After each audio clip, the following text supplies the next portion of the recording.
26ನೇ ತಾರೀಕು ರಾತ್ರಿ ಕೆಲವು ಮಾಧ್ಯಮಗಳ ಸಮ್ಮುಖದಲ್ಲೇ ಜೈಪುರದಿಂದ ಅಕ್ರಮವಾಗಿ ಮಾಂಸ ಬರ್ತಾ ಇದೆ, ಆ ಮಾಂಸ ಕುರಿಯದ್ದಲ್ಲ ಬೇರೆ ಇರಬಹುದು ಅನ್ನೋ ಗುಮಾನಿ ಇದೆ ಅಂತ ಹೇಳಿ ಅಲ್ಲಿಗೆ ಮಾಧ್ಯಮಗಳು ಹೋಗಿದ್ದು. ಹಾಗೆ ಅದಕ್ಕೆ ಕಂಪ್ಲೇಂಟ್ ಆಗಿದ್ದಂಥ ಹಿಲಾಲ್ ಅಂತ 6 ತಿಂಗಳಿಂದ ಕಂಪ್ಲೇಂಟ್ ಕೊಟ್ಟಿದ್ರು. ಅವರು BBMP ಕಮಿಷನರಿಗೆ ಕೊಟ್ಟಿದ್ರು, BBMPದು ಹೆಲ್ತ್ ಇನ್ಸ್ಪೆಕ್ಟ್ರಿಗೆ ಕೊಟ್ಟಿದ್ರು, ಅದೇ ರೀತಿ ಪೊಲೀಸ್ ಕಮಿಷನರಿಗೆ ಕೊಟ್ಟಿದ್ರು. ಎಲ್ಲ ಕಡೆ ಕಂಪ್ಲೇಂಟ್ ಕೊಟ್ಟು ಕೊನೆಗೆ DK ಶಿವಕುಮಾರ್ ಅವರಿಗೂ ಕೊಟ್ಟಿದ್ರು, ಹೆಲ್ತ್ ಮಿನಿಸ್ಟ್ರಿಗೂ ಕೂಡ ಕೊಟ್ಟಿದ್ರು, ದಿನೇಶ್ ಗುಂಡೂರಾವ್ ಅವರಿಗೆ ಕೊಟ್ಟಿದ್ರು. ಏನೂ ಕೂಡ ಕ್ರಮ ಆಗಲಿಲ್ಲ ಅಂತೇಳಿ ಹೇಳಿ ಸ್ಥಳಕ್ಕೆ ಪುನೀತ್ ಕೆರೆಹಳ್ಳಿ ಅವರು ಹೋಗಿದ್ರು. ಅಲ್ಲಿ ಮಾಂಸ ಅದು ಪ್ಯಾಕ್ನಲ್ಲಿ ಬಂದು ಬಿದ್ದಿರೋದನ್ನು ನೋಡಿ ಅಲ್ಲಿ ಹೊಯ್ಸಳದವರು ಇದ್ದರು, ಅವರಿಗೂ ಕೂಡ ಗಮನಕ್ಕೆ ತಂದಾಗ ಅವರು 112ಗೆ ಕಾಲ್ ಮಾಡಿ ಅಂತ ಹೇಳಿ ಅವರೇ ಸೂಚನೆ ಮಾಡಿದಾಗ ಫೋನ್ ಮಾಡಿ ಕೊನೆಗೆ ಹೆಲ್ತ್ ಇನ್ಸ್ಪೆಕ್ಟರ್ ಕೂಡ ಬಂದಿದ್ದಾರೆ. ಬಂದಾದಮೇಲೆ ಸ್ಥಳಕ್ಕೆ ದಿಢೀರ್ ಅಂತೇಳಿ ಹೇಳಿ ಅಬ್ದುಲ್ ರಜಾಕ್ ಬಂದಿದ್ದಾರೆ. ಅಬ್ದುಲ್ ರಜಾಕ್ ಮಾಂಸವನ್ನು ಅವರೇ ತರ್ತಾ ಇದ್ದಾರೆ ಅನ್ನೋದಕ್ಕೆ ಅವ್ರ ಹತ್ರ ಏನೂ ಕೂಡ ಯಾವುದೇ ದಾಖಲಾತಿಗಳಿಲ್ಲ. ಆದರೆ ಬಂದು ಅಲ್ಲಿ ಒಂದು ದೊಂಬಿ ನೇಪ್ಸೋಕ್ಕೆ ಪ್ರಾರಂಭ ಮಾಡಿದ್ದಾರೆ. ಆಗ ಪುನೀತ್ ಕೆರೆಹಳ್ಳಿ ಅವರು ಕೂಡ ಪಟ್ಟಿ ಹಿಡಿದು ಅದನ್ನು ಓಪನ್ ಮಾಡಬೇಕು, ಅದು ಟೆಸ್ಟಿಂಗ್ ಆಗಬೇಕು, ಏನು ಕನ್ಸೈನ್ಮೆಂಟ್ ಮಾಂಸ ಬಂದಿದೆ ಪ್ಯಾಕ್ಗಳಲ್ಲಿ ಅದನ್ನು ಗೌರ್ಮೆಂಟ್ ಕೋಲ್ಡ್ ಸ್ಟೋರೇಜಿಗೆ ಕಳಿಸ್ಬೇಕು ಅಂತ ಇವರು ಪಟ್ಟಿ ಹಿಡಿದಿದ್ದಾರೆ. ಒಂದು ಉದ್ವಿಗ್ನ ವಾತಾವರಣನೂ ಕೂಡ ಸೃಷ್ಟಿಯಾಗಿದೆ. ಯಾಕೆಂದರೆ ಅದನ್ನು ಓಪನ್ ಮಾಡಲಿಕ್ಕೆ ನಾನು ಯಾವುದೇ ಕಾರಣಕ್ಕೂ ಬಿಡಲ್ಲ ಅಂತೇಳಿ ಅಬ್ದುಲ್ ರಜಾಕ್ ಅವರು ಕೂಡ ತುಂಬ ಆಕ್ರಮಣಕಾರಿಯಾಗಿ ಬಂದಿದ್ದಾರೆ. ಈ ಎಲ್ಲ ಘಟನೆ ಆದ ನಂತರ ಪೊಲೀಸರು ಬಂದು ಇಲ್ಲಿ ಒಂದು ಇನ್ಫಾರ್ಮೆಂಟ್ ಆಗಿ ಬಂದಿದ್ದಂತಹ ಪುನೀತ್ ಕೆರೆಹಳ್ಳಿ ಅವ್ರನ್ನ ತೆಗೆದುಕೊಂಡೋಗಿ ಅವರನ್ನು ಸ್ಟೇಷನಿಗೆ ಕರ್ಕೊಂಡು ಬಂದು ಅವ್ರ ಮೇಲೆ FIR ಮಾಡಿ ಅವ್ರನ್ನ ತಕ್ಷಣಕ್ಕೆ ಮ್ಯಾಜಿಸ್ಟ್ರೇಟ್ ಎದುರುಗಡೆನೂ ಕೂಡ ಪ್ರೊಡ್ಯೂಸ್ ಮಾಡ್ದಲೆ ಅವ್ರನ್ನ ಒಂದು ಕಾಟನ್ಪೇಟೆ ಪೊಲೀಸ್ ಸ್ಟೇಷನಲ್ಲಿ ಒಂದು ರೂಮಿಗೆ ಕರ್ಕೊಂಡೋಗಿ ಅವ್ರನ್ನ ಬಟ್ಟೆ ಬಿಚ್ಚಿ ಅವರನ್ನು ನಗ್ನವಾಗಿ ನಿಲ್ಲಿಸಿ ಅವರಿಗೆ ಹಿಂಸೆ ಕೊಡುವಂಥದ್ದನ್ನು ACP ಚಂದನ್ ಮಾಡಿದ್ದಾರೆ ಅಂತೇಳಿ ಸ್ಪಷ್ಟವಾಗಿ ಪುನೀತ್ ಆರೋಪನೂ ಕೂಡ ಮಾಡಿದರು. ಹಾಗೆ ಮಾಧ್ಯಮಗಳಲ್ಲೂ ಕೂಡ ಅದು ಪ್ರಕಟನೂ ಕೂಡ ಆಗಿದೆ. ಯಾವುದೇ ಘಟನೆ ನಡೆದಾಗ ಇದೇನು ಟೆರರಿಸ್ಟ್ ಆಕ್ಟಿವಿಟೀಸ್ ಅಲ್ಲ. ಆ ಘಟನೆ ನಡೆದಾಗ ಸ್ಥಳಕ್ಕೆ ಪಬ್ಲಿಕ್ ಇಂಟ್ರೆಸ್ಟಿಂದ, ಸಾರ್ವಜನಿಕರ ಹಿತದೃಷ್ಟಿಯಿಂದ ಪುನೀತ್ ಅಲ್ಲಿ ಹೋಗಿದ್ರು. ಹೋಗೋದು ತಪ್ಪಾಗಾದರೆ ಒಂದು ಮಾಂಸವನ್ನು ತರಬೇಕು ಅಂತಂದರೆ ಯಾವ ಕಸಾಯಿಖಾನೆ ಜೈಪುರದಿಂದ ಯಾವ ಅಬೆಟಾರಿಂದ ತರ್ತಾ ಇದ್ದಾರೆ, ಏನೇನು ಅಗ್ರಿಮೆಂಟ್ ಮಾಡ್ಕೊಂಡಿದ್ದಾರೆ, ಆ ಕನ್ಸೈನ್ಮೆಂಟ್ ಬರಬೇಕು ಅಂದರೆ ಪ್ಯಾಕಿಂಗ್ ಹೆಂಗಿರಬೇಕು, ಕೋಲ್ಡ್ ಸ್ಟೋರೇಜಲ್ಲಿ ತರಬೇಕಾಗುತ್ತೆ. ನೀವು ಥರ್ಮಾಕೋಲಲ್ಲಿ ಐಸ್ ಕ್ಯೂಬನ್ನು ಹಾಕಿಬಿಟ್ಟು ಅದರೊಳಗಡೆ ಮಾಂಸವನ್ನು ತರ್ತಾ ಇದ್ರೆ ಅದು ತಿನ್ನೋಕ್ಕೆ ಯೋಗ್ಯವಲ್ಲ. ಅದನ್ನು ಕೂಡ ಅದು ಕುರಿನೋ ಅಥವಾ ನಿಮಗೆ ಬೇರೆದೋ ಮಾಂಸನೋ ಅದು ಬೇಡ, ಆದರೆ ಅವ್ರು ತರ್ತಾ ಇರೋಂಥ ರೀತಿಯೇ ತಿನ್ನೋಕ್ಕೆ ಯೋಗ್ಯ ಅಲ್ಲ ಅಂತ ಆಗಿತ್ತು. ಇದ್ರ ಬಗ್ಗೆ ಕ್ರಮ ತೆಗೆದುಕೊಳ್ಬೇಕು. ಮತ್ತು ಅದ್ರ ಮೇಲೆ ಏನು ಅಗ್ರೆಸಿವ್ ಆಗಿ ಬಂದ್ರಲ್ಲ ಅಬ್ದುಲ್ ರಜಾಕ್ ಅವ್ರ ಮೇಲೆ ಕ್ರಮ ಜರುಗಿಸೋದು ಬಿಟ್ಟು ಸಾರ್ವಜನಿಕರ ಹಿತದೃಷ್ಟಿಯಿಂದ ಅಲ್ಲಿಗೆ ಹೋಗಿ ಈ ರೀತಿ ನಡೀತಾ ಇದೆ, ಅಕ್ರಮವಾಗಿ ಒಂದು ಮಾಂಸವನ್ನು ತರ್ತಾ ಇದ್ದಾರೆ ಅನ್ನೋದನ್ನು ಜನಕ್ಕೆ ಮನವರಿಕೆ ಮಾಡಿಕೊಡ್ಲಿಕ್ಕೆ ಹೋದಂತಹ ಪುನೀತ್ ಕೆರೆಹಳ್ಳಿ ಅವ್ರನ್ನ ಅನಾಮತಿ ಕರ್ಕೊಂಡು ಬಂದು ಇವತ್ತು FIR ಹಾಕಿದ್ದಾರೆ. ಮಾಧ್ಯಮಗಳಲ್ಲೂ ಕೂಡ ಅಬ್ದುಲ್ ರಜಾಕ್ ನಡ್ಕೊಂಡಿದ್ದ ರೀತಿಯನ್ನು ಅವತ್ತು ಒಂದು ರೌಡಿಸಮ್ ಮಾಡಿದ್ದನ್ನು ಕೂಡ ನೋಡಿದ್ದಾರೆ. ಆದರೆ ಇವತ್ತವರೆಗೂ FIR ಕೂಡ ಹಾಕಲಿಲ್ಲ ಅಬ್ದುಲ್ ರಜಾಕ್ ಮೇಲೆ. ಅದಕ್ಕೋಸ್ಕರ ಇವತ್ತು ನಾವು ಬಂದಿದ್ದು, ಒಂದು ಯಾವುದೇ ವ್ಯಕ್ತಿ ಮೇಲೆ FIR ಆದ ಕೂಡಲೇ ಇಮಿಡಿಯೇಟಾಗಿ ಮ್ಯಾಜಿಸ್ಟ್ರೇಟಿಗೆ ಅದರ ಒಂದು ಮಾಹಿತಿ ಹೋಗಬೇಕು. ಆಮೇಲೆ ತಕ್ಷಣಕ್ಕೆ ಮ್ಯಾಜಿಸ್ಟ್ರೇಟ್ ಎದುರುಗಡೆ ಅವ್ರನ್ನ ಪ್ರೊಡ್ಯೂಸ್ ಮಾಡಬೇಕು. ಯಾವುದೇ ಕಾರಣಕ್ಕೂ ಕೂಡ ಟಾರ್ಚರ್ ಮಾಡಲಿಕ್ಕೆ ಕಾನೂನಲ್ಲಿ ಅವಕಾಶನೇ ಇಲ್ಲ. ಹಾಗಿದ್ಮೇಲೆ ಯಾಕೆ ಬಟ್ಟೆನ ಬಿಚ್ಚಿಸಿದ್ರು? ಅದಕ್ಕೋಸ್ಕರವಾಗಿ ನಾನು ನೆನ್ನೆ ಟ್ವೀಟನ್ನು ಕೂಡ ಹಾಕಿದ್ದೆ. ಇವತ್ತು ನೇರವಾಗಿ ಬಂದು ಪೊಲೀಸ್ ಕಮಿಷನರ್ಗೆ ನಮ್ಮ ಬೆಳ್ತಂಗಡಿಯ ಶಾಸಕರಾಗಿರುವಂತಹ ಹರೀಶ್ ಪೂಂಜಾ ಅವರು ಬಂದರು, ಹಾಗೆ ಪುನೀತ್ ಕೆರೆಹಳ್ಳಿ ಅವ್ರನ್ನ ಜೊತೆ ಕರ್ಕೊಂಡು ಬಂದು ಕಂಪ್ಲೇಂಟ್ ಕೊಟ್ಟಿರುವಂಥ ಹಿಲಾಲ್ ಅವ್ರನ್ನ ಜೊತೆ ಕರ್ಕೊಂಡು ಬಂದಿದ್ದೀವಿ.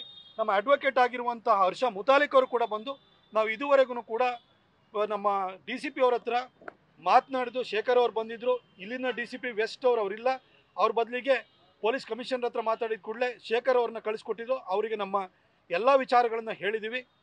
ತಕ್ಷಣಕ್ಕೆ ಅಬ್ದುಲ್ ರಜಾಕ್ ಮೇಲೆ FIR ಆಗಬೇಕು, ಹಾಗೂ ACP ಚಂದನ್ ಅವ್ರ ಮೇಲೆ ಎನ್ಕ್ವೈರಿನ ಇನಿಷಿಯೇಟ್ ಮಾಡಬೇಕು ಅಂತ ಹೇಳಿ ನಾವು ಕೇಳ್ಕೊಂಡಿದ್ವಿ. ಸರ್, ನಿಮ್ಮ ಮೇಲೆ ಒಂದು ಆರೋಪ ಇದೆ ಸರ್, ಏನಂದ್ರೆ ನಿಮ್ಮ ಉದ್ದೇಶ ಒಳ್ಳೇದಿದೆ, ಆದರೆ ನೀವು ವಾರ್ನಿಂಗ್ ಮಾಡೋ ರೀತಿ ಚಂದನ್ ಅವರಿಗೆ ಹೇಳಿದಿರಾ ಅಂತ. ನೀವು ಇರಬೇಕು ಅಂತ ಹೇಳಿದ್ದೀನಿ. ನೀವು ಇರಬೇಕು ಅಂತಂದರೆ ನೀನು ಅಂತಿಲ್ಲ ಸರ್, ದಯವಿಟ್ಟು ಪ್ಲೀಸ್.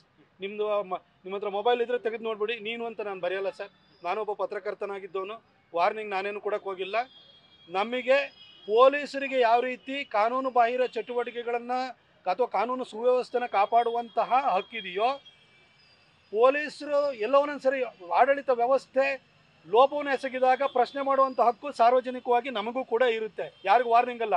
ಆಮೇಲೆ ಇನ್ನೊಂದು ಹೇಳ್ತೀನಿ, ಈ ಹಿಂದೆ ನಮ್ಮ ಸರ್ಕಾರ ಇರುವಂಥ ಸಂದರ್ಭದಲ್ಲೇ ಡಿ ಜಿ ಅವ್ರಿಗೂ ಲೆಟ್ರ್ ಬರೆದಿದ್ದೆ, ಚೀಫ್ ಸೆಕ್ರೆಟರಿ ಅವ್ರಿಗೆ ಲೆಟ್ರ್ ಬರೆದಿದ್ದೆ.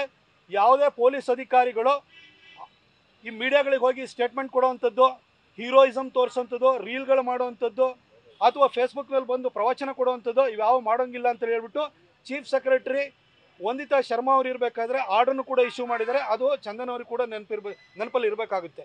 ಹಾಗೆ ಅವ್ರ ಬಗ್ಗೆ ನಾನು ವೈಯಕ್ತಿಕವಾಗಿ ಏನು ಹೇಳೋಕ್ಕೆ ಹೋಗಲ್ಲ.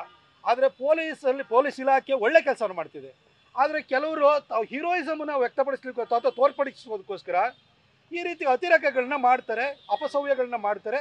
ಇಂಥದ್ದು ಆಗಬಾರ್ದು, ಇಲಾಖೆಗೂ ಕೆಟ್ಟ ಹೆಸರು ಅಂತ ಹೇಳ್ಬಿಟ್ಟು ಅದನ್ನು ಮನವರಿಕೆ ಮಾಡ್ಕೊಳ್ಳಿಕ್ಕೆ ಬಂದಿದ್ದೀವಿ. ನಾವು ಯಾವತ್ತೂ ಚಾಲೆಂಜ್ ಮಾಡಿಲ್ಲ. ಇವತ್ತು ಬಂದಿದ್ದೀನಿ ಸ್ಟೇಷನ್ಗೆ, ನಾವೇನು ಗಲಾಟೆ ಮಾಡೋಕ್ಕೆ ಬಂದಿದ್ದೀವ? ನ್ಯಾಯ ಕೇಳಕ್ಕೆ ಬಂದಿದ್ದೀವಿ. ನ್ಯಾಯ ಕೇಳೋಕ್ಕೆ ಹಕ್ಕಿಲ್ವಾ? ಪೊಲೀಸ್ ಕಮಿಷನರ್ಗೆ ಹೇಳಿದೆ, DCPನ ಕಳಿಸ್ಕೊಡ್ತೀನಿ ಅಂತೇಳಿ ಹೇಳಿದರು.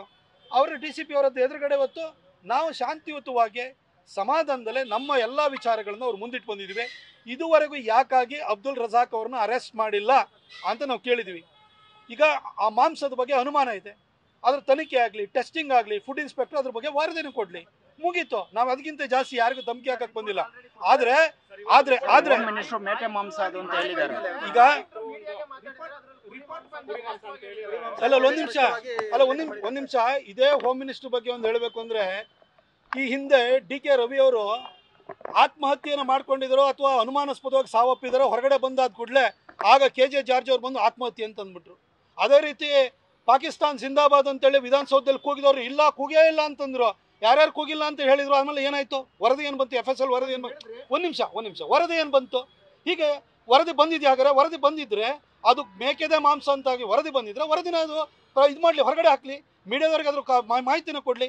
ಅದು ಒಂದು ನಿಮಿಷ, ಈಗ ನಾವು ಪೊಲೀಸ್ ಹತ್ರ ಕೇಳಿದ್ವು, ನಾವು ಇನ್ನೂ ವರದಿ ನಮಗೆ ಬಂದಿಲ್ಲ ಅಂತಂದ್ರು. ನಮಗೆ ಕೇಳಿದ್, ಈಗ ನಾವು ಒಳಗಡೆ ಹೋದಾಗ ನಮಗೆ ಈ ಮಾಹಿತಿನ ಕೊಟ್ಟಿದ್ದಾರೆ. ಹೀಗೆ ಹೇಳಿದ್ರಲ್ವಾ ಲಕ್ಷ್ಮೀ ಹೆಬ್ಬಾಳ್ಕರ್ ಅವರು, ಇನ್ನೊಬ್ರು ಏನು ಆಗೇ ಇಲ್ಲ ಅಂತೇಳಿ ಹೇಳ್ಬಿಟ್ಟು ಭಾಳ ಓತಪ್ರೋತವಾಗಿ ಮಾತಾಡಿದ್ರು. ಅದು ಪಾಕಿಸ್ತಾನ ಜಿಂದಾಬಾದ್ ಹೇಳಿದ್ದಾರೆ ಅನ್ನೋದು ಸಾಬೀತಾಯ್ತಲ್ವಾ? ಹಾಗಾಗಿ ನಾವು ಇಲ್ಲಿರುವಂಥ ಮಂತ್ರಿಗಳದ್ದು ಮಾತನ್ನು ಕೇಳ್ತಿಲ್ಲ. ಏನು ವರದಿ ಏನಿದೆ ವರದಿನ ಕೊಡಿ. ನಿಮಗೆ ಫುಡ್ ಇನ್ಸ್ಪೆಕ್ಟರ್ ಏನು ಕೊಡ್ತಾರೆ ಆ ವರದಿನ ಕೊಡಿ, ಆಯಿತು. ಅಲ್ಲಿಗೆ ಹೋಗಿ ಸಾರ್ವಜನಿಕರ ಹಿತದೃಷ್ಟಿಯಿಂದ ಕೊಡ್ತಾರೆ. ಈಗ ಯಾರಾದರೂ ಒಂದು ಮೋಸದಿಂದ ಹಂದಿ ಮಾಂಸ ತಿನ್ನಿಸ್ತಾ ಇದ್ದಾರೆ ಅಂತಂದರೆ ಉಳಿದವರಿಗೆಲ್ಲ ಉರಿಯಲ್ವಾ? ಅದೇ ರೀತಿಯಲ್ಲೇ ನಾಯಿ ಮಾಂಸನ ತಿನ್ನಿಸ್ತಾ ಇದ್ದಾರೆ ಅಂತ ಗುಮಾನಿ ಬಂದಾಗ ಹೋಗಿದ್ದಾರೆ. ಅಲ್ಲ ಅಂತ ಸಾಬೀತು ಮಾಡಿ. ಅಲ್ಲಿ ಅಗ್ರೆಸರ್ ಆಗಿ ಬಂದಿರುವಂಥ ಅಬ್ದುಲ್ ರಜಾಕ್ ಅವ್ರದ್ದು ಹೆಸರನ್ನು ನೀವು FIR ಹಾಕಲ್ಲ. ಆದರೆ ಅಲ್ಲಿ ಹೋಗಿ ಸಾರ್ವಜನಿಕರ ಹಿತದೃಷ್ಟಿಯಿಂದ ಹೋದಂಥ ವ್ಯಕ್ತಿನ ಒಳಗಡೆ ಕರ್ಕೊಂಬಂದು ನಿಮಗೆ ಕಾಲಿಗೆ ಹೊಡಿತೀರಿ, ಅವ್ರಿಗೆ ಪ್ರಜ್ಞೆ ತಪ್ಪೋಂಗೆ ಮಾಡ್ತೀರಿ, ಅವ್ರನ್ನ ಬಟ್ಟೆ ಬಿಚ್ಚಿಸ್ತೀರಿ ಅಂದರೆ ಏನರ್ಥ? ಬಟ್ಟೆ ಬಿಚ್ಚೋದಕ್ಕೆ ಕಾನೂನಲ್ಲಿ ಅವಕಾಶ ಇದೆಯಾ? ಅಥವಾ ಇಲ್ಲಿ ಪೊಲೀಸ್ ಇಲಾಖೆಯಲ್ಲಿ ಯಾರಾದ್ರೂ ಕೂಡ ಇಲ್ಲಿ ಯಾರಾದ್ರು ಸಲಿಂಗಕಾಮಿಗಳಿದ್ದಾರಾ ಹಿಂಗೆ ಒಂದು ಬಟ್ಟೆ ಬಿಚ್ಚಕ್ಕೆ? ಏನಕ್ಕೋಸ್ಕರ ಬಟ್ಟೆ ಬಿಚ್ಚರು ACP ಚಂದನ? ACP ಅವರು ಅಲ್ಲಿ ಸೈಡಲ್ಲಿ ನಿಂತಿದ್ದಾರೆ. ಆದರೆ ನಾವು ACP ಅವರು ಅವರೇ ಪ್ರಶ್ನೆ, ಅವರು ಕಟಕಟಲ್ಲಿ ನಿಂತಿರೋರು, ಅವ್ರ ಬಗ್ಗೆನೇ ನಮ್ಮ ಆರೋಪ ಇರೋದು. ಹಾಗಾಗಿ police commissioner Dayanand sir Shekhar ಅವ್ರನ್ನ DCP ಅವ್ರನ್ನ ಕಳಿಸ್ಕೊಟ್ಟಿದ್ರು. ಅವ್ರ ಎದುರುಗಡೆ ನಾವು ಕೂಲಂಕಷವಾಗಿ ನಮ್ಮ ಎಲ್ಲ ವಿಚಾರಗಳನ್ನ ಹೇಳಿದ್ವಿ. ರೈಟಿಂಗಲ್ಲಿ ಪುನೀತ್ ಅದನ್ನು ರೈಟಿಂಗಲ್ಲೂ ಕೂಡ ತಂದಿದ್ದಾರೆ. ಪೊಲೀಸ್ ಕಮಿಷನರ್ ಹತ್ರ ಹೋಗ್ತೀವಿ, ಹೋಗಿ ಅದನ್ನು ಅವರಿಗೆ ಸಬ್ಮಿಟ್ ಮಾಡ್ತೀವಿ. ನೋಡಿ, ಕನ್ಸೈನ್ಮೆಂಟ್ ಏನಂತ ಕೊಟ್ಟಿದ್ರೆ ನಮ್ಗೆ ಗೊತ್ತಿಲ್ಲ. ಅವ್ರ ಹತ್ರ ಅಗ್ರಿಮೆಂಟ್ ಎಲ್ಲದ್ರ ಬಗ್ಗೆ ಈಗ ವ್ಯವಸ್ಥೆ ಪೊಲೀಸರ ಕೈಲಿ ಅಥವಾ ಆಡಳಿತದ ಕೈಲಿ ಇದೆಯಲ್ವಾ, ಅವರು ಇದನ್ನು ಹೆಕ್ಕಿ ತೆಗಿಲಿ. ಅವ್ರು ನೆಕ್ಸ್ಟ್ ಕನ್ಸೈನ್ಮೆಂಟ್ ಬರ್ತಾ ಇದೆ ರೈಲ್ವೆ ಡಿಪಾರ್ಟ್ಮೆಂಟ್ಗೆ, ನಾನೇ ಮಾತಾಡಿ ಅದ್ರ ಮೂಲವನ್ನು ನಾನು ಕೂಡ ತೆಗೆಸ್ತೀನಿ. ಆದರೆ ಅಬ್ದುಲ್ ರಜಾಕ್ ಹತ್ರ ಇನ್ನೂ ಕೂಡ ಟ್ರೇಡ್ ಲೈಸೆನ್ಸೇ ಇಲ್ಲ ಅವ್ರ ಹತ್ರ. ಆದ್ರೂ ಕೂಡ ಅಲ್ಲಿ ಚಾನೆಲ್ನಲ್ಲೂ ಕೂಡ ನೋಡ್ದು ಯಾವುದೋ ತೊಗೊಂಬಂದು ಕೈಗೆ ಹಿಂಗೆ ಹಚ್ಕೊಂಡ್ಬಿಟ್ಟು ಹಾಗೆ ತೊಗೊಂಬಂದಿರೋ ತೋರಿಸ್ತಾ ಇದ್ದಾರೆ. ಹಿಲಾಲೆ ಅದನ್ನು ಈಗ ಯಾವುದೋ ಫೇಕನ್ನು ಮಾಡ್ಕೊಂಬಂದಿದ್ದಾನೆ, ಹಿಲಾಲೆ ಅದನ್ನು ಎಕ್ಸ್ಪೋಸ್ ಮಾಡಿದ್ರಲ್ಲಿ. ಇಷ್ಟಾಗಿ ಕೂಡ ಅನಧಿಕೃತವಾಗಿ ಅವತ್ತು ಅಕ್ರಮವಾಗಿ ಮಾಂಸವನ್ನು ತಂದು ಮಾರಾಟ ಮಾಡ್ತಿರೋ ಹಿಂದಿರುವ ಉದ್ದೇಶ ಏನು? ಅದು ನಿಜವಾಗ್ಲೂ ಕೂಡ ಕುರಿ ಮಾಂಸನ? ಇದನ್ನು ತನಿಖೆಯಲ್ಲಿ ಪತ್ತೆ ಹಚ್ಚಿ ನೀವು. ಆದರೆ ಇದು ಸರಿ ಇಲ್ಲ ಅಂತ ಗುಮಾನಿಯನ್ನು ವ್ಯಕ್ತಪಡಿಸಿದಂಥ ವ್ಯಕ್ತಿನೇ ನೀವು ಒಳಗಾಗ್ತಿರಲ್ಲ ಅಂದರೆ ಅರ್ಥ ಏನು? ಆಮೇಲೆ ಮಾಂಸ ಬೇಕು ಅಂತಂದರೆ ಬನ್ನಿ ನಮ್ಮ ಮೈಸೂರಿಗೆ, ನಿಮಗೆ ಬನ್ನೂರು ಕುರಿ ಬೇಕಾ ಅಥವಾ ನಾಟಿ ಕುರಿ ಬೇಕಾ, ಯಾವ್ದು ಬೇಕು ಕೊಡ್ತೀವಿ. ಎಲ್ಲಿಂದ ನಿಮಗೆ ರಾಜಸ್ಥಾನದಿಂದ ತರುವಂಥ ಅಗತ್ಯ ಏನಿದೆ? ನಮ್ಮ ರೈತರೇ ಬೆಳೀತಿದಾರಲ್ವಾ, ನಮ್ಮ ರೈತರೇ ಸಾಕಿದಾರಲ್ವಾ, ಇಲ್ಲಿಂದಲೇ ಕೊಡೋಣ. ನೀವು ಯಾಕೆ ರಾಜಸ್ಥಾನದಿಂದ ಚಾರ್ಕೋಲ್ನಲ್ಲಿ ಐಸ್ ಕ್ಯೂಬ್ ಹಾಕೊಂಡು ಪ್ಯಾಕ್ ಮಾಡಿಕೊಡ್ಬೇಕು? ನಾವು ಫ್ರೆಶ್ ಆಗಿರೋದನ್ನು ಕೊಡ್ತೀವಿ. ಬನ್ನಿ, ಮೈಸೂರಿಂದ ನಿಮಗೆ 1.5 hours ಬೆಂಗಳೂರಿಗೆ ಕಳಿಸ್ತೀವಿ. ರೈಲ್ವೆ ಇಲಾಖೆ ಬಿಡಿ, ಈಗ ಟ್ರೇಡ್ ಲೈಸೆನ್ಸ್ ಅನ್ನ ರೈಲ್ವೆ ಇಲಾಖೆ ಕೊಡಲ್ಲ. ಇಲ್ಲಿ ಹೋಟೆಲ್ಗಳಿಗೆ ಕೊಡಬೇಕಾಗಿರೋರು ಇಲ್ಲಿನ BBMP ಟ್ರೇಡ್ ಲೈಸೆನ್ಸ್ ಕೊಡುವಂಥದ್ದು ದಯವಿಟ್ಟು ಅರ್ಥ ಮಾಡ್ಕೊಳ್ಳಿ. ಯಾರು ಕೊಟ್ಟಿದ್ರೆ ಎಲ್ಲಿಂದ ಅದ್ರದ್ದು ಮೂಲನೇ ಗೊತ್ತಿಲ್ದಲೆ ಅಲ್ಲಿ ಶಾಪೇ ಇಲ್ದಲೆ ನೀವು ತರಿಸೋದಕ್ಕೆ ಹೆಂಗೆ ಟ್ರೇಡ್ ಲೈಸೆನ್ಸ್ ಕೊಟ್ಟಿದ್ರಿ? ಅದು ಟ್ರೇಡ್ ಲೈಸೆನ್ಸ್ ಕೂಡ ಅವತ್ತನ ಹತ್ರ ಇಲ್ಲ. ಹಾಗಾಗಿ ಕ್ರಮ ಕೈಗೊಳ್ಳಿ ಅಂತ ಹೇಳಿದ್ವಿ ಅಷ್ಟೇ.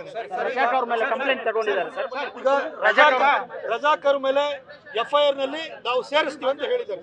ಕುಮಾರಸ್ವಾಮಿ ಅವರು ಒಂದು ಸ್ಟೇಟ್ಮೆಂಟ್ ಕೊಟ್ಟಿದ್ದಾರೆ, ನಮ್ಮ ಕುಟುಂಬಕ್ಕೆ ವಿಷ ಆಗ್ದವ್ರನ್ನ ಪಕ್ಕದಲ್ಲಿ ಕೂರಿಸ್ಕೊಂಡಿದ್ದಾರೆ ಅಂತ. ಸೊ ಅದ್ರ ಬಗ್ಗೆ ಏನ್ ಹೇಳ್ತೀರಾ ಸರ್? ನಮ್ಗೆ ಇವತ್ತು ಪುನೀತ್ ಕೆರಹಳ್ಳಿ ಅವರು ನಮ್ಮ ರಾಷ್ಟ್ರೀಯತೆಯನ್ನ, ರಾಷ್ಟ್ರ ಚಿಂತನೆಯನ್ನ, ರಾಷ್ಟ್ರದ ಬಗ್ಗೆ ಕಾಳಜಿಯನ್ನು ಇಟ್ಕೊಂಡು ಹೋರಾಟ ಮಾಡ್ತಿರೋ ಒಬ್ಬ ಕಾರ್ಯಕರ್ತ. ಆತನಿಗೆ ಈ ರೀತಿ ದೌರ್ಜನ್ಯ ಆಗಿರೋದ್ರ ವಿರುದ್ಧವಾಗಿ ಹರೀಶ್ ಪೂಂಜಿ ಅವರು, ನನಗೆ ಅದ್ರ ಬಗ್ಗೆ ಗೊತ್ತಿಲ್ಲ. ನಾವು ನನ್ನ ಸಂಜೆಯಿಂದಲೂ ಕೂಡ ಇದೇ ವಿಷಯದಲ್ಲಿ ನಾವು ಬ್ಯುಸಿ ಆಗಿದ್ದೀವಿ. ಹಾಗಾಗಿ ಅದನ್ನು ತಿಳ್ಕೊಂಡ್ಬಿಟ್ಟು ನಾನು ಖಂಡಿತ ಕಾಮೆಂಟ್ ಮಾಡ್ತೀನಿ. ನ್ಯೂಸ್ ಫಸ್ಟ್, ನಿರ್ಭೀತಿಯಿಂದ ನಿಮ್ಮ ಪರವಾಗಿ.